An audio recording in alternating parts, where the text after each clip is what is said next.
evening, everyone. My name is Grace Hayek, and on behalf of the Glencoe Public Library, I welcome you to our webinar on Leave the Leaves with horticulturalist and writer Heather Prince. There she is. Tonight's program is co-sponsored by the Glencoe Sustainability Task Force, the Glencoe Community Garden, and the Friends of the Green Bay Trail. Special thanks go out to Sandy Culver of the Sustainability Task Force, who did the heavy lifting for this program. All three of these organizations would welcome your interest and your involvement. I encourage you to visit their websites to learn more, and I'll put them in the chat at some point during the presentation. This presentation is being recorded and will be put on the library's YouTube channel within a few days.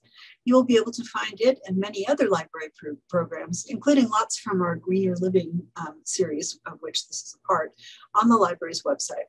You'll find the video recordings on the website under resources/GPL YouTube. You are very welcome to ask questions. You can put them into the Q&A or the chat at any point during the presentation, and I will ask them on your behalf toward the end of the program. Closed captioning has been enabled for those who want it. If you can opt into it by selecting live transcription and then show subtitles. Before we get started, I'm going to put a one question poll up on your screen to see how many people we have here with us tonight. Excellent, thank you very much. All right, now let me tell you a little bit about our presenter, Heather Prince. Heather Prince has been part of the green industry for more than 20 years. Her experience includes the Morton Arboretum and the Chicago Botanic Garden. She is a trained horticulturist specializing in trees, shrubs, and natives with a special passion for connecting people with plants. Currently, she is the email marketing manager for the Garden of Words. In addition, her freelance writing includes Chicagoland Gardening, the Landscape Contractor, and numerous newspaper articles, blog posts, newsletters, and more.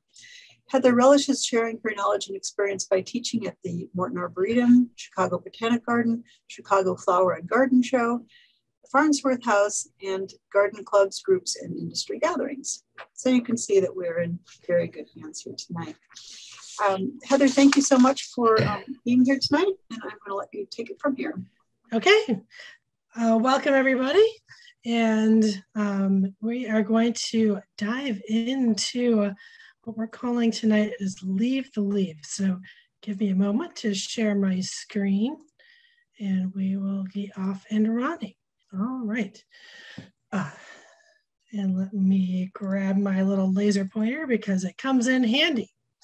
So if you have any questions or anything, do please put them in the chat or the Q&A, and Grace will field them at the end of the presentation.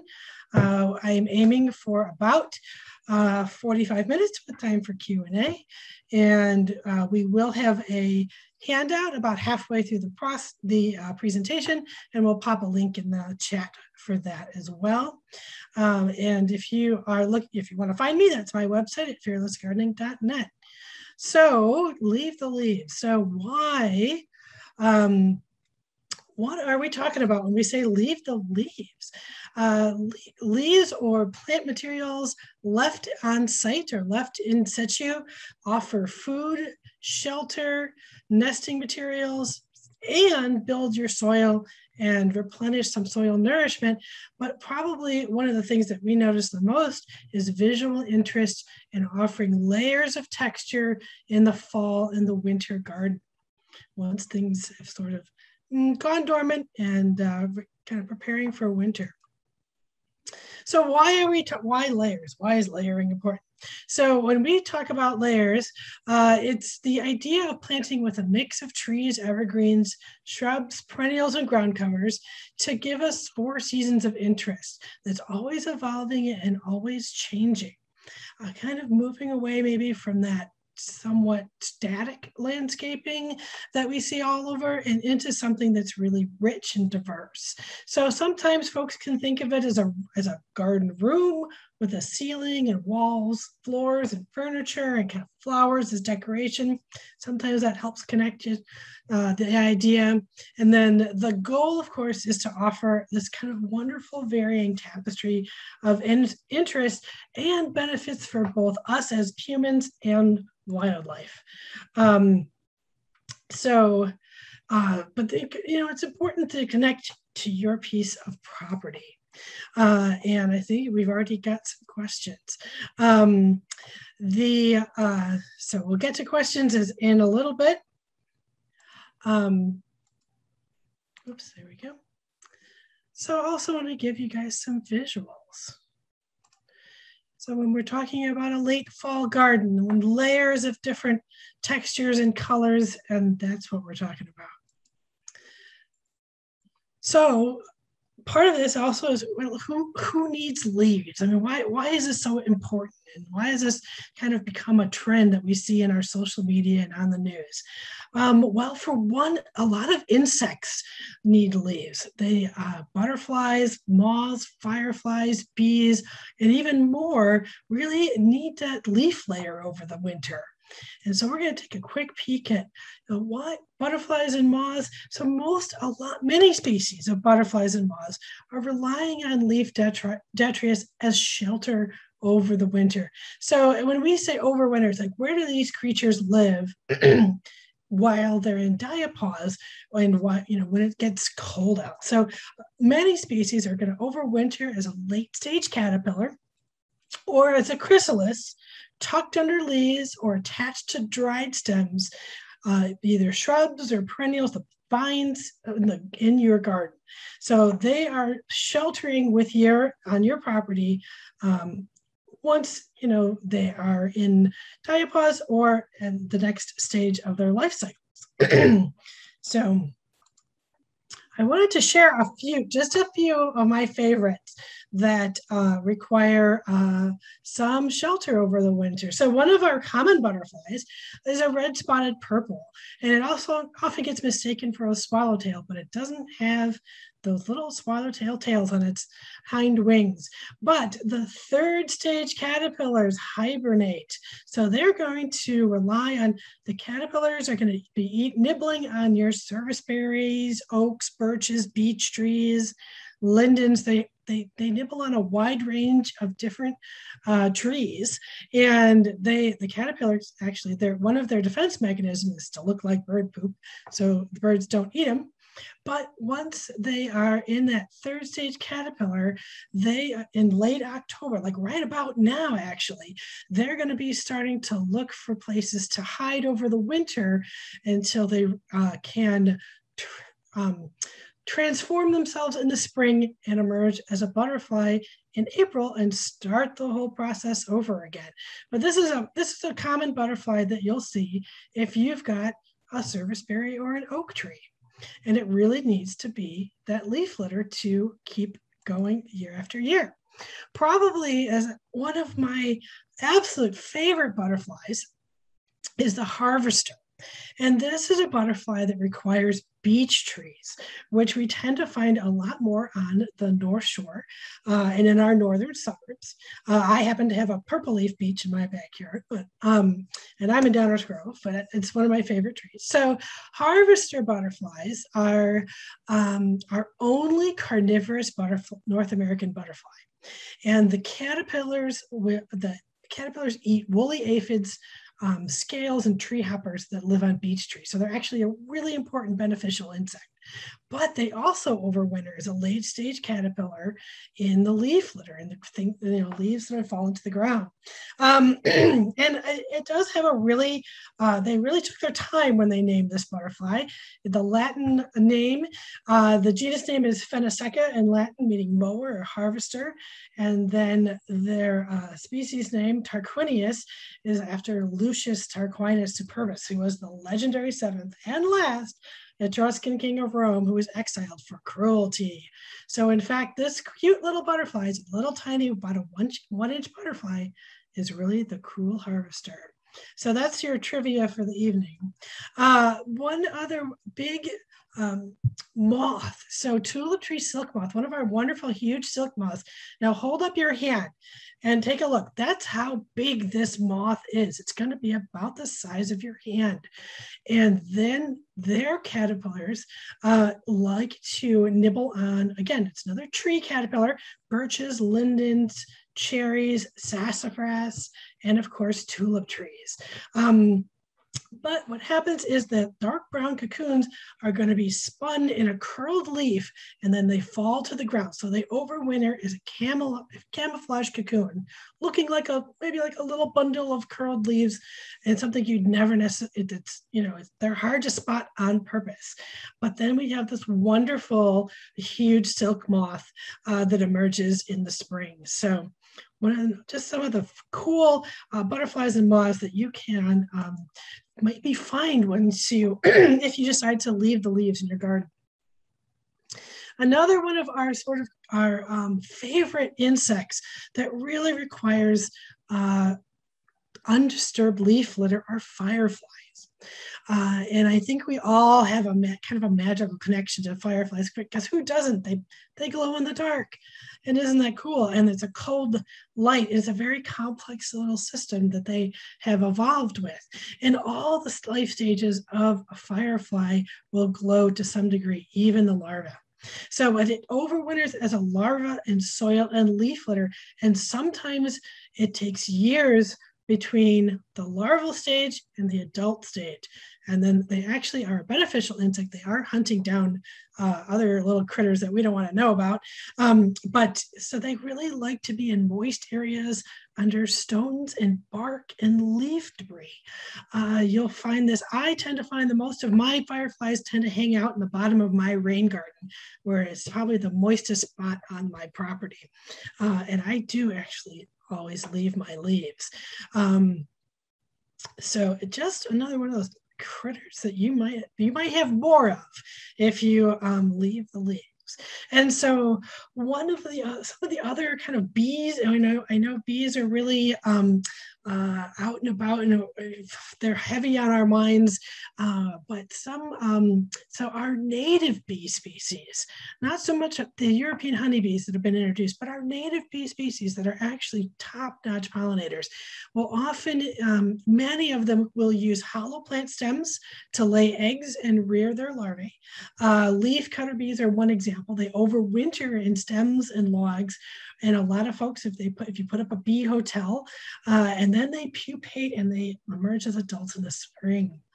And so, but more than even bees, there's beetles and bugs and other wonderful beneficial insects that all require some leaf litter and garden debris to overwinter. And I put a picture in here. This is a big-eyed bug, although it has a big name for a little tiny insect, because that's if you want to imagine, that's kind of like a little chokeberry flower there. They're very, very small, but they are voracious predators, and they devour our garden pests like aphids, and they overwinter as adults in leaf litter. So this is a little critter that we really want in our gardens, because that's going to keep our pest population down without us having to do anything about anything at all.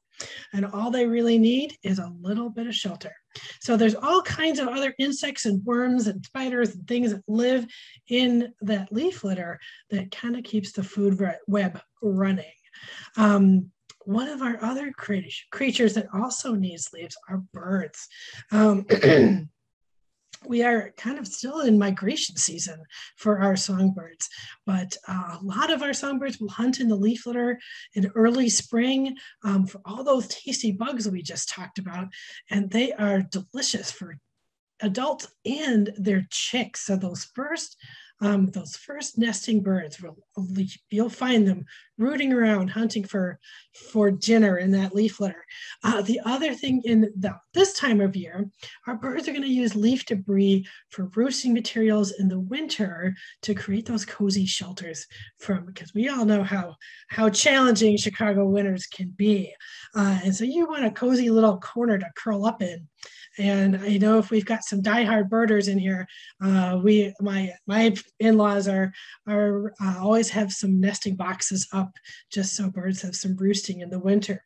But also in spring, the leaves, the grasses, the stems, seeds, all of those things that have kind of nicely maybe rotted a little bit and gotten softer or more pliable are incorporated into nests. One thing I can tell you is I tend to leave my common milkweed up because I think the seed pods are really gorgeous in snow and ice. But I do see every spring the small songbirds, including the sparrows, come and clean those out for their nesting materials, because that wonderful milkweed floss is silky soft and water repellent. So what a nice cozy little nest for them. And so animals also will use our leaf debris as winter and spring nesting materials. They use it to pad their burrows. They build their nests. Occasionally those nests might be in our garage, but we still love them.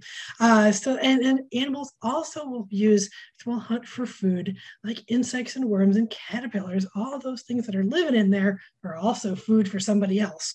So skunks, chipmunks, possums, squirrels, garter snakes, toads, and a long list of more will dine on all of those insects found in leaf debris. So that's when we say when it supports the food web, is they are all these rely on each other. And so it's kind of one of those things that if you ever caught a toad as a kid and it was those bugs are hiding out in your leaf litter. So, and at this point, I wanted to just give you another visual about how, for me, this is a very Midwestern garden. It's kind of lots of grasses, reminiscent of the prairie, and we're seeing more of this garden style develop and become popular. So at this point, I am going to see if I can pop the link in for the plant list. Let me find, there we go. So this is going to be a Word document. You do need to click on the link and it should let you download that pretty quickly. And because we're also going to talk about some of the plants that not only provide some of that leaf litter, but give us some wonderful visual interest in fall and winter, because let's face it, winter is a long season here in the Midwest. Even with climate change, it's still sort of, the old man winter is still with us. So, so again, that link is in the chat if you want to download that real quickly. I have botanic names on that handout. So when you're done with this class and off you go, and you think, oh, I really wanted to, I can't remember what that was, and you Google it, I want to make sure that you get the right plant, so that, because when we use common names, there's I can think of about 6 things that are called snowball bush. So we're going to dive in with plant choices for bark, things that are going to light up our winter landscape. So, and I see Grace has also given you some websites for more information as well. So bark, so one of my absolute favorites for bark, of course, is birch. And I have been the nursery manager at a local garden center for a few years, and boy, we sold more birch poles than you can believe. But we do have a couple of species of native birch to Illinois. One, of course, is this one. This is river birch, our standard, our favorite that we've got planted all over the place, that loves a little extra water, and it's happiest in full sun. But what you may not realize is that birch trees are also host species to many moths and morning cloak butterflies. So it gives also, another reason to plant birch is to support some of those nifty critters that call us home. This is yellow birch. So this one here on my left is yellow birch. And this is also the one in the beginning slide with that amazing golden peely bark to it. So it's Betula alleghaniensis, which I don't expect you to spell, but there may be a quiz later. There's wonderful examples both at Morton Arboretum and the Chicago Botanic Garden. This is our hardwood birch that's used for furniture, but man, it's different. In that golden little thin peely bark in a winter sunlight is just spectacular. And then of course, white spire birch, which is a hardy, disease resistant, more of that clean white birch that we know from paper birch. Paper birch doesn't tend to do too well with us in the Chicago area just because it tends to be at bronze birch borer when it's stressed, and our hot summer is stressed out. But Whitespire is a cultivar. It's a cross between a couple species of birches. And there's some terrific examples right around the Regenstein building if you're at the Botanic Garden the next time. And then one more just to put on your radar screen. So this is Parkland Pillar. This is Betulus platyphylla. This is a newer cultivar on the marketplace. It's a columnar birch with this ghost white bark to it. So what is, such an ethereal effect on a winter's day, but it only gets about 6 feet wide and about 20 to 30 feet tall. So it's a wonderful option for a tough, narrow spot and to hide the neighbors. So I'll be doing a talk on screening at the Botanic Garden in the spring, and this is one of them. But this is one of those things that if you, at your local independent garden center, it's going to carry something like Parkland Pillar. Really terrific and also disease resistant and fast growing. Cornelian cherry dogwood. So Cornelian cherry dogwood for me is almost a rather heirloom plant, but is one of those things that I love in the landscape, not only for its wonderful kind of craggy bark to it, and then, but also for its beautiful yellow flowers in March. And so one of our first trees to bloom in the spring, saving our sanity from that long winter, but it also develops this wonderful flaky dimensional bark to it and is a nice small scale ornamental tree, great on the corner of the house or as a little specimen. So very hardy, very easygoing. It's not fat, it's a slower grower, but it also, goes full sun to part shade. So very adaptable little tree.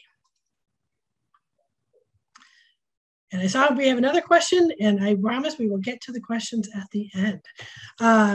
Seven sunflower, Heptacodia micronoides. This one is a little bit more of a collector plant, but it's getting more traction for its wonderful shreddy bark. And it blooms in September with this fabulous vanilla fragrance.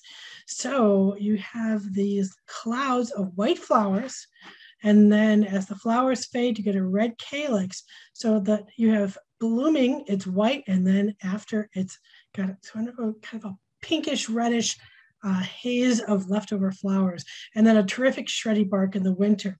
But we also like it because the butterflies, it's a terrific nectar plant for butterflies. Not a native, but still gives a wonderful late season nectar source for our migrating insects and also our bees and butterflies that are going to be hibernating with us as well. Swamp white oak, had to pick one oak out of the bunch. This one is one of my favorites. I'm not going to choose because I love them all. But the thing with oaks is they are host to 2,300 species of wildlife, from birds to bugs to animals. If you can plant one tree in your yard to support other animals, an oak tree would be the one. I've chosen swamp white oak because it has a really flaky, rugged bark. And so it has a neat winter silhouette. It's fast growing, it's wet tolerant, and it keeps some of its leaves over the winter. It tends to be marcescent, and marcescent means a deciduous plant that holds on to its leaves until spring, which can be awesome if you like leaves, but also might. So that's the bark on swamp white oak. I'm seeing it more planted in commercial sites because it is such a tough, tolerant oak tree, and it also grows really fast. It grows about 3 feet a year when it's happy. It can grow faster. My dad's has one that put on 5 feet in 1 year. It got a lot of water that year. It was very, very happy. Bald cypress is Taxodium disticum. Bald cypress is another one of our native trees, and this one likes to fool you because it's a conifer, but it's a deciduous conifer. So right now, our bald cypress is starting to turn its fall color a really rich bronze, and it's also a larval host to a few moths, so that's always cool. But this is the cypress that you can plant in water It's incredibly wet tolerant. It's also incredibly fast growing. There are some cultivars that are a little bit smaller and a little bit slower. But then you have this wonderful fall color. Look at that terrific, rich, fabulous bark. And then if it's in water all the time, or at least most of the season, it starts to get the knees. So this is that swamp cypress that you see in the swamplands, but it also does just fine in average soils. So winter, of course, gets kind of gray and brown on us. So we like to add some fun, brilliant stems. The classic, of course, is red twig dogwood. And there's a bunch of different ones on the market nowadays. They're all fabulous. There's short ones, there's tall ones. There's variegated leaves, there's white, there's green leaves. There are surprisingly, there are some straight species natives, but most of which is on the marketplace as a cultivar. And it's going to be host to a wide array of butterflies and moths. So most folks are a little surprised, but believe it or not, yeah, the holes in your leaves on the dogwood are actually feeding a whole long list of butterflies and moths. And look at that wonderful kind of rainbow of color from it, from kind of chartreuse, lime green, to oranges, to reds, to yellows. There's a red twig. Everybody kind of needs one just so that we've got something vivid, at least even if it's the corner of the yard. Because by February, we're desperate for some color. Oak leaf hydrangea, which is native to the US, although not to Illinois, but it has this, what folks don't necessarily remember is it has this wonderful flaky, peely bark. So lots of visual interest. Leave those flowers to dry on the plant and you have another added dimension, and they also look awesome in the snow, and you have a wonderful, rich, wine red fall color. So this is a part shade plant. It's happiest in part shade with some decent drainage, and it'll give you years and years of pleasure. Japanese Kyria is green stems in the winter. If you want something that's bright green against a darker backdrop, like a brick wall or the brick garage, Kyria can be a really interesting and fun bright green winter stem. Covered in yellow flowers in the summer, and it blooms for about two months, if not longer. It is a loose and suckering plant, so you have to let it have a little space. But it's a part shade to full shade plant. So for those of us with mature trees, this can be a really good solution. Nine bark is also a wonderful shreddy bark. You've got lots of options on the marketplace. There is, of course, the Physocarpus opifolius is our native nine bark, although most of what you find out there is a cultivar, and it is host to a number of moths. But you have some purple leaf varieties, you've got some green leaf varieties, and a nice fall color, very drought tolerant once established. It's a very easygoing plant, but don't forget that bark in the winter. Willows, of which are, of course, all of our willows are wet tolerant, but they go average to wet on the soils. Some are little, some are huge, but they give us a lot of soft texture in the growing season. And then once they drop their leaves, we have things like our corkscrew willow, which is a small tree. This is flame willow. And I put that landscape shot in there so you can see just at the edge of a field. Wow, boy, does that just light up the winter landscape. We can't forget our berries, if only for our bird friends and our squirrel friends. Chokeberry, which is starting to turn colors right now. Brilliant orange color. It's one of our native shrubs. You'll have a red-berried or a black-berried chokeberry, and you'll often find aronia included in berries for braising. It is edible for us. It's super, super tart. It's also super, super good for you. But you like juniper berries, toss it in with your with your red wine-based stews and soups, and it's really lovely. But it's host to some moths and butterflies, and the bees really love the flowers in the spring. So that's kind of more of a small plant. The berries are still on there, I think, for the most part. The robins do love them, though, so they can go pretty fast. Beautyberry is coming into its own right now, and those purple berries are spectacular, and they hang on most of the winter. You can cut the branches for indoor decorations, or leave them as they drop their leaves. They'll keep their berries. Boy, almost past Christmas, or probably into almost end of January. It's a shade plant, full sun to part shade plant, and it's just kind of a nice 4 to 5 footer. And it disappears into the background until the fall, when the berries turn this just astounding shade of purple. Winterberry is setting berries right now. This is our native holly. Our native holly is a deciduous holly that likes to have wet feet. So everything you don't think of in a holly. And again, you've got a range of cultivars. You do need a boy plant and a girl plant. It's a dioecious plant to get berries. It only berries on the female plant. And this is pretty typical for a berry set. I know we also love these berries for our Christmas decorations. So if you can beat the birds to it, but it gives, again, a wonderful berry display, pretty long lasting, holds up to freezing weather, and a fairly easygoing choice, especially if you've got a wet area that you're struggling with. Junipers, we've got some native junipers, two ground covered junipers and one upright one. And of course, the birds love the berries.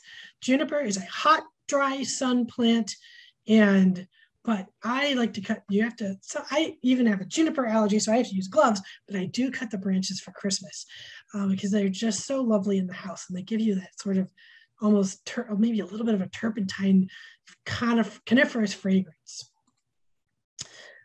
Crabapple. So our crabapple breeding right now has developed trees that have persistent berries, and those berries are going to be lovely on the branches all winter long, and then they start to fall off in the spring when the plants begin to bud out again.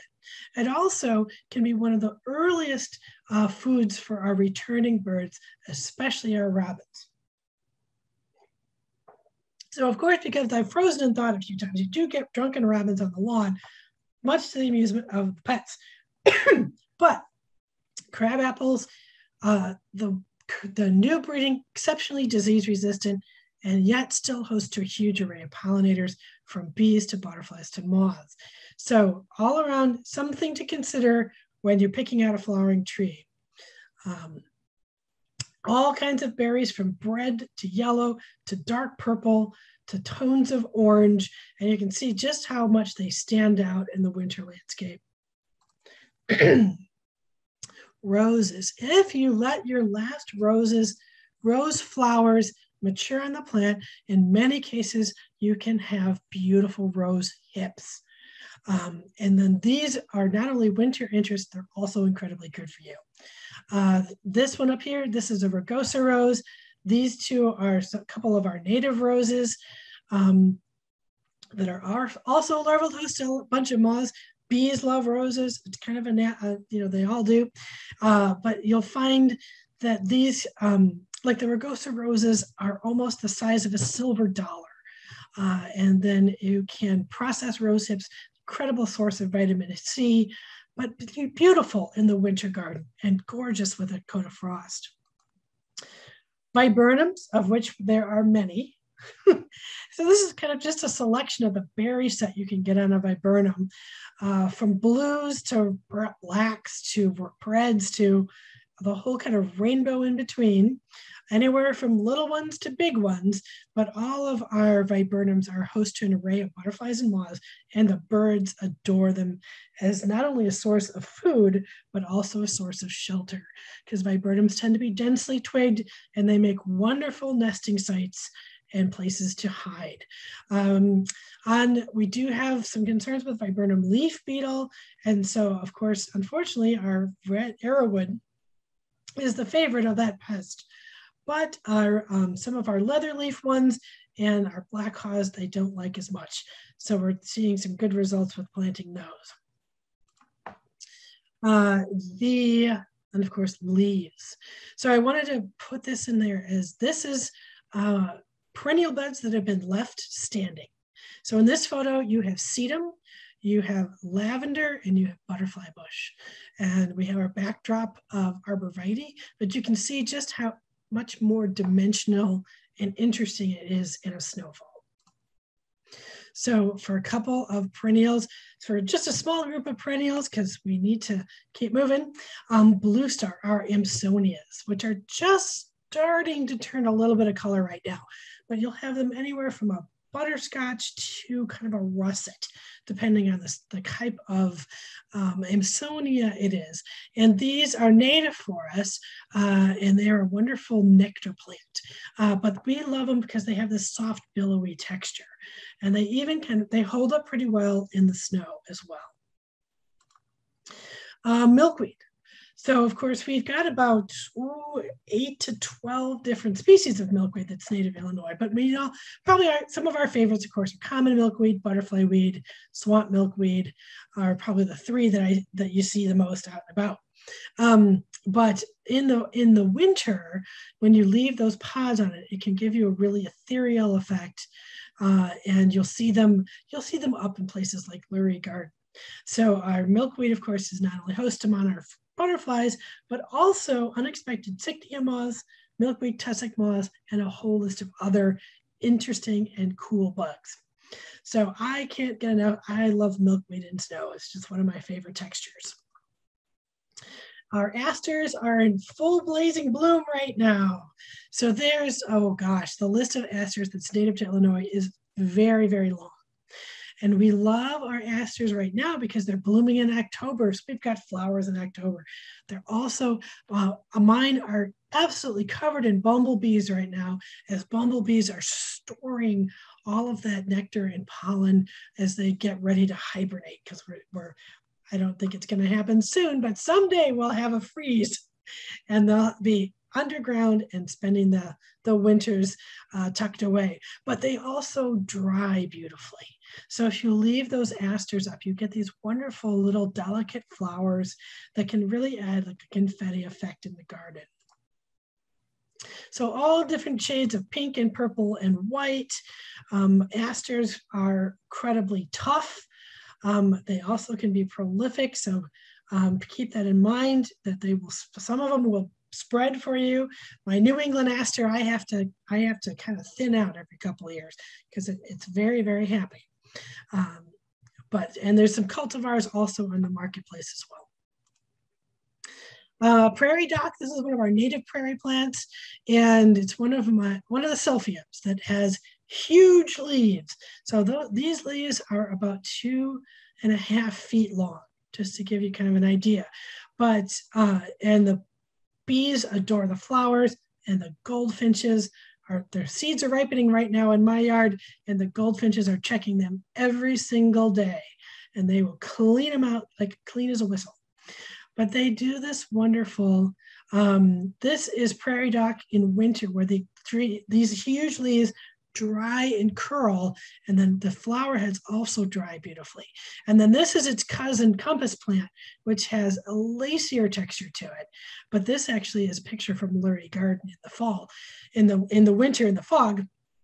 And you can kind of see just how fabulous they are as a dried plant. And I even cut them and bring them in the house for arrangements because they're so sculptural. Just a few grasses, just gonna touch on a few. Big bluestem. Big bluestem is one of those grasses where we want to choose a cultivar in the home landscape because the cultivars of big bluestem are clumpers. They're gonna stay put. The straight species of big bluestem is a runner, and it's very aggressive. So unless you have acres, it's probably not the plant for you. But they get a terrific fall color, and there's different cultivars. There's some wonderful examples at both at the Botanic Garden and Morton Arboretum. This is Blackhawks that turns purple. This is Dancing Wind that turns scarlet. This is Blackhawks when it's just coming into their warm season grasses. So this is early spring Blackhawks. But they're host to several skipper butterflies as well. So, and we're seeing them use the plant regardless of the color and foliage. So, but really rich fall color, and they stay up all winter long. So grasses for me, I leave in place until late March when we're all, starting to thaw out a little bit. And then I will cut them into 6 and 8-inch pieces and just drop them in the beds as mulch, because sometimes the birds will often use them as nests. Switchgrass is another one of our native prairie grasses. So both of these, all 3 of the grasses we're going to touch on actually have very deep taproots, incredibly drought tolerant once established. Plant them water in the first year, keep an eye on them on the second, and then you're off and running and you never have to deal with them again. But the panicums, the switchgrasses, are very narrow and very upright. And as you can see, this is in the middle of winter with a heavy snowfall. It's just waving at you, tough as nails. Also a nice, rich kind of reddish copper fall color. There's small ones, there's large ones. I've had a couple people use them as a hedge because they're so upright and they just so stiff, and they really act as a good fence. And also still host some butterflies as well. And then little bluestem, which is probably my favorite grass. This is a 3-footer. So this is a short grass.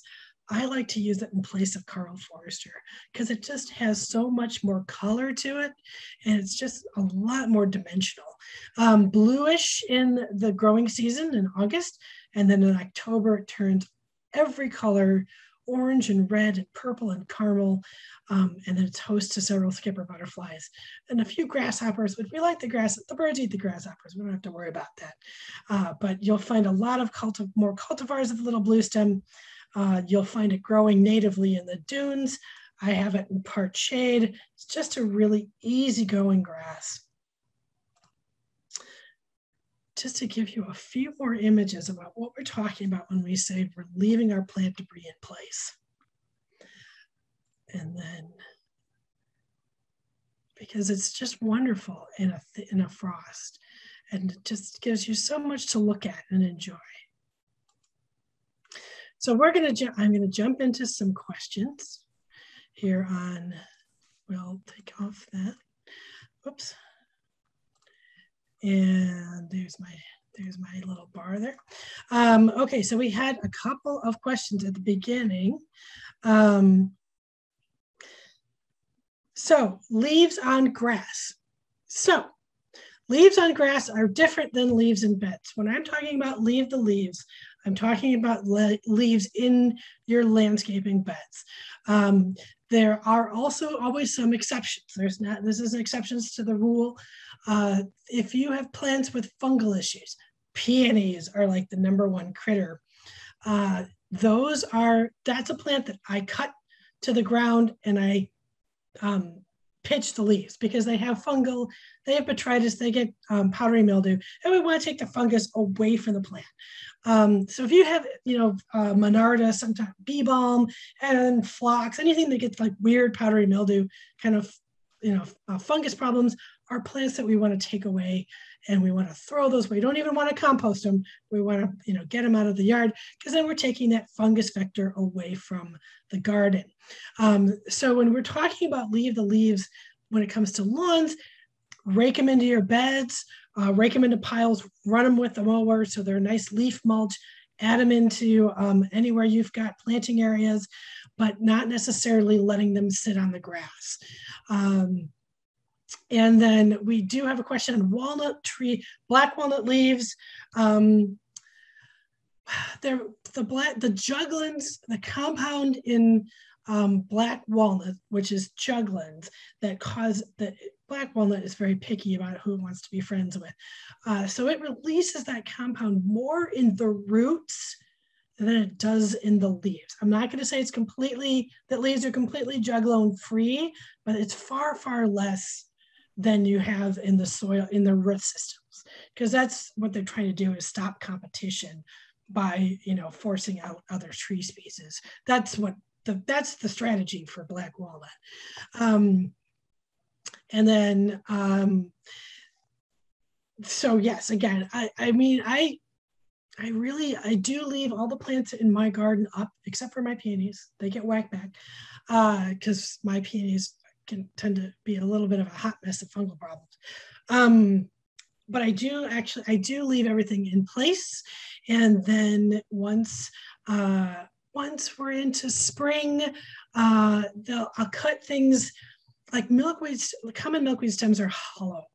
And so I'll cut them down to maybe 12 inches and leave them, or I'll cut at the base and just kind of leave them to literally rot in the garden, because also the leaf litter is going to give your soil a boost. So all of our little microorganisms that live in our upper layers of soil, and if you have issues with jumping worms, which some of us do, the leaf litter can help at least keep some nutrients on your site, because jumping worms is a whole other topic, but it does seem, if we can kind of add back some of that leaf material, that seems to at least help a little bit. Yes. Did you say that we have jumping worms here? We do have jumping worms in really? Illinois. Absolutely. We do have jumping worms in nearly every county of Illinois. So let me, if I can, I am going to go ahead and let's see. Oh, and I've got some questions in the Q&A. Yeah. So you don't need to show us. I just was concerned that's okay. about worms. Let me see if I can. The question is, can I look it up and talk at the same time? But if you go to the University of Illinois Extension Service and you pop in jumping worms, they also have a very active Facebook page. So it's one of those things where there's material. University of Illinois is on top of the whole jumping worm situation. They're really your best resource for finding out what's going on and how to deal with them. In the short term, if you know you have jumping worms, do not move plants. Don't share plants with the neighbors unless you root wash them. And even then it's a little dicey because their eggs are incredibly tiny, almost microscopic. So you don't want to share mulch or compost with your neighbors if you've got jumping worms. So a couple of questions in the Q&A this is Grace, if you could share that plant list, maybe email it on for folks if they need it. Yeah. And sure. And then the other question is, I'll just read it for you. Is my understanding that cultivars may be harmful to, or at least not inviting to, insects and birds. For cultivars versus natives, I don't know what you want to say, cultivars and natives. I have a mix of both in there. I got 65 species of native plants, but I have just as many non-natives. I like to look at what is the plant doing, what parts of the plant are the animals using.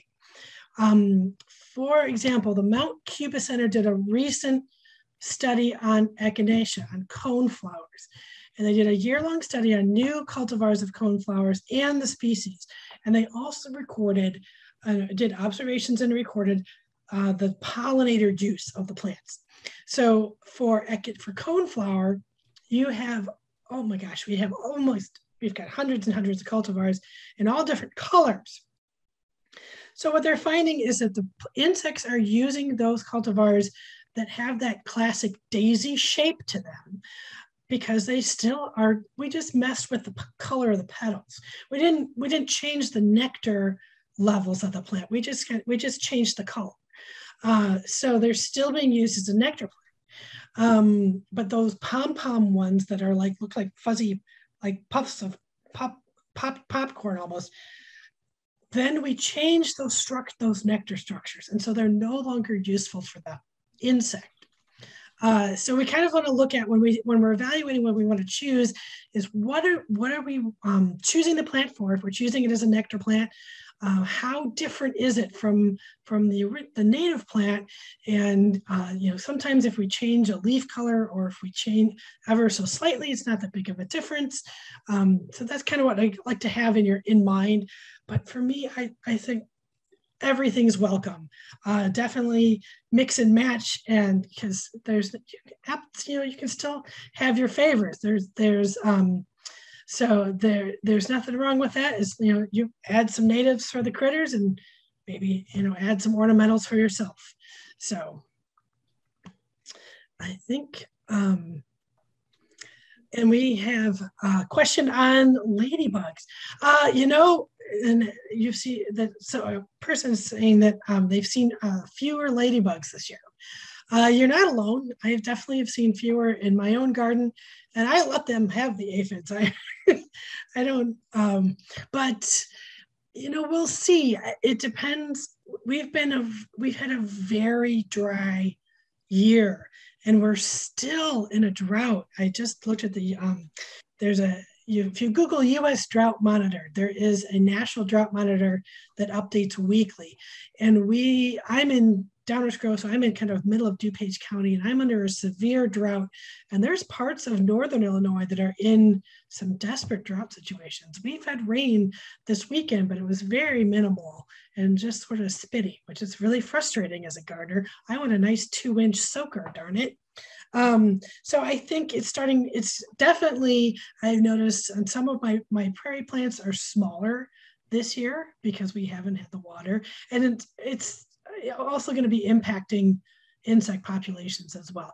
What I'll be curious to see is, because our stink bugs, and everybody hasn't tried to move in with us yet, between the box elder bugs, the stink bugs, and the ladybugs. It's been warm enough that they haven't been kicked into, finding their little overwintering crevices, which tends to be, of course, our house. So we'll kind of see what happens there. But there's a lot of factors. It's definitely cause to keep an eye on. So I think that's all my. There's one more question in there. I can read it to you, or if you want to see it and just read it yourself, from Paul Healy. Yeah, that was the cultivar question. Oh, okay, all right. Mm-hmm. Well, I think that might be it. Let me check the chat again. Looks like it. Okay. I think your message must be loud and clear, and people are going to take their rakes and hurl them away. No, they're not. No. They're going to save rake their it grass. In the bed. and yes. Oh, and let it be mulch. Oh, I got one more question. Jennifer Rappaport says she has a question. Jennifer, can you type your question in, please? It's a webinar, so okay. She gets it. She's okay. Or you can use the Q&A, Jennifer. It might be easier. Either way, I can't talk and type at the same time, so don't.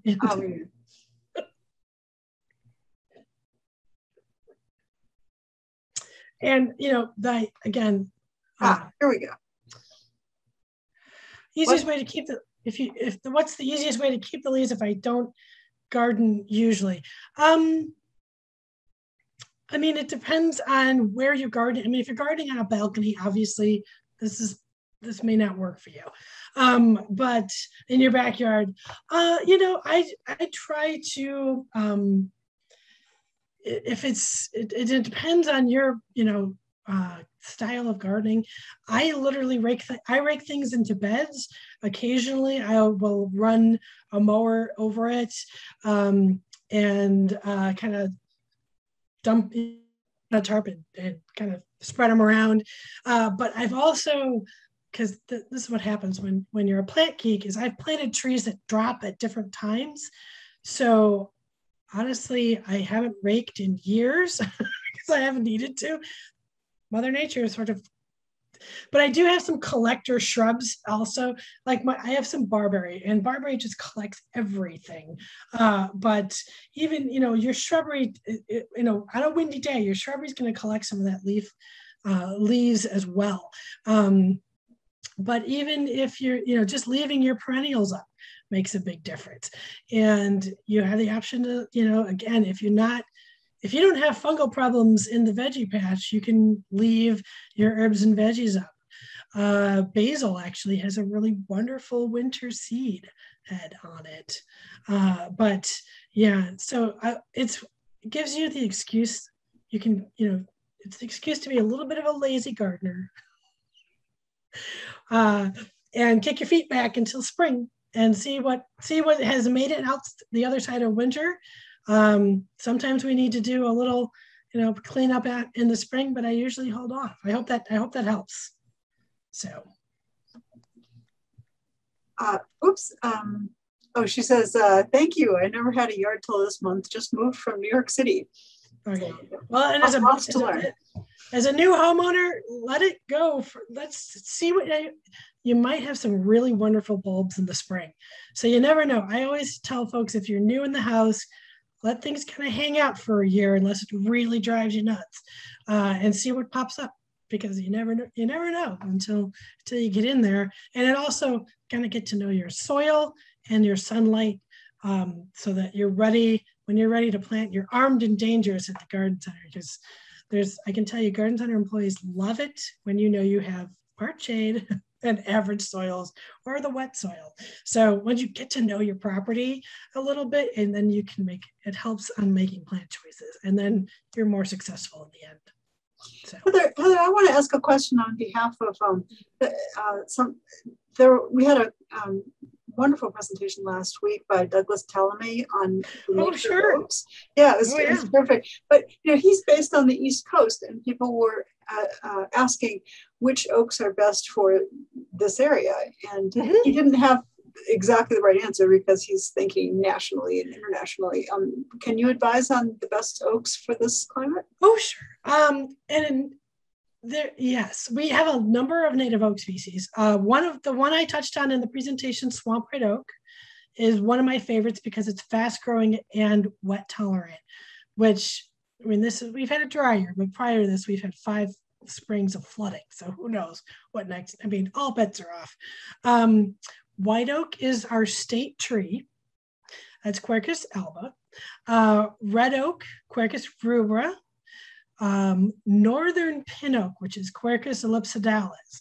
We do have pin oak, Quercus palustris, but northern pin oak is better adapted to our clay soils. So it doesn't get chlorotic like pin oak does. And then bur oak, which is sort of our classic oak of the prairies and savannas, that's probably our slowest of the growers, but even young, it's pretty quick. And that's the one with the big corky bark that kind of gets all spready and gnarled. And I will not demonstrate the oak song because there's an interpretive dance portion of it. And I'm sorry, I don't. Oh, please. No. Nope. But if you Google the May Watts oak song, you'll get an idea. Sorry, Google what? Yeah. May Watts, W-A-T-T-S, oak song. So May Watts started the education program at the Morton Arboretum back in the 40s. Anyway, we can talk landscape history all night long if you're not careful. So those are kind of the top oaks that you're going to find most available. A couple more that are maybe not quite as available, but equally cool are chinkapin oak, Quercus muhlenbergii, and shingle oak, Quercus imbricaria. Both of those oaks don't have lobes on their leaves. Like we think of an oak leaf as, kind of classic oak leaf. Those are kind of a simple leaf on the shingle oak. It's also, the shingle oak holds its leaves all winter long, and doesn't let them go until spring, which is kind of nice if you don't want to see the neighbors. And then of course we have some crosses. You'll find columnar oak, which is a cross between English and swamp, or English and, there's a couple different combinations on that one. And there's black oaks, and there's a long list of native oak trees. If folks do get a chance actually to go out to the Morton Arboretum, they have a newer trail called the Gateway to Tree Science on the east side that has a wonderful piece of pavement with the phylogeny of oaks, the oak family tree. So you can literally stand in the middle of it and kind of figure out which oaks are, because oaks are one of our most diverse species, and they are native from Canada to the Gulf and everywhere in between. So it's one of those trees that we're looking at with climate change. because they have such resilient genetics that they go from zone 3 to zone 9, depending on the species. So they're really flexible, and they also tend to crossbreed with each other like crazy. They're very friendly. So, but yeah, so it's one of those things like there's just, oak trees are kind of one of those, they keep on giving. So, and don't let folks tell you they're slow growers, because they're not. It's all lies. Thank you. There's actually one more question here. Sure. This is a trick question, according to the question asker. What about Quercus mongolica? I've seen it in North Korea and Mongolia. And then he says, please forgive me for asking such a trick question.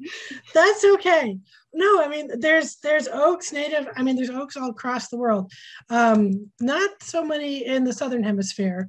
And now I can look it up easily enough. And it is zone 5 to 8. So it does grow here. The question is, will you ever find one? And it does seem to have kind of a nifty leaf to it. But yes, Quercus mongolica would grow here. I just, getting your hands on one's going to be the hard part, because, unless you stick it in your suitcase. And I promise I won't tell. So, but it's going to be an oak you're going to find more in a botanic garden or an arboretum where they've done some collecting. Just because right now, oak breeding seems really focused. They are doing some oak cultivars, but they're really looking at more of our native species and kind of trying to improve them or make them, more tidy in shape and that kind of stuff. So, but. Okay, there is one more question, and forgive me if you talked about it already. I've been sort of running things in the background. I may have missed it. Anne wants to know, growing oaks from acorns. Quick suggestions when you're. Oh my gosh. Well, now you're gonna have. Now I got to remember which one grows because. Hang on a second. This is where I've got to. I do a whole class on oak trees, and now it's just having. When you're done with the class, you put that knowledge in the back of your mind and you forget. So let me see. Let me find my oak slides, because I'm reprising this class. I'm reprising my natural history of oaks, elms, and beeches for the Botanic Garden next spring. And it's a really deep dive into all things oak. So the question, of course, I want to say it's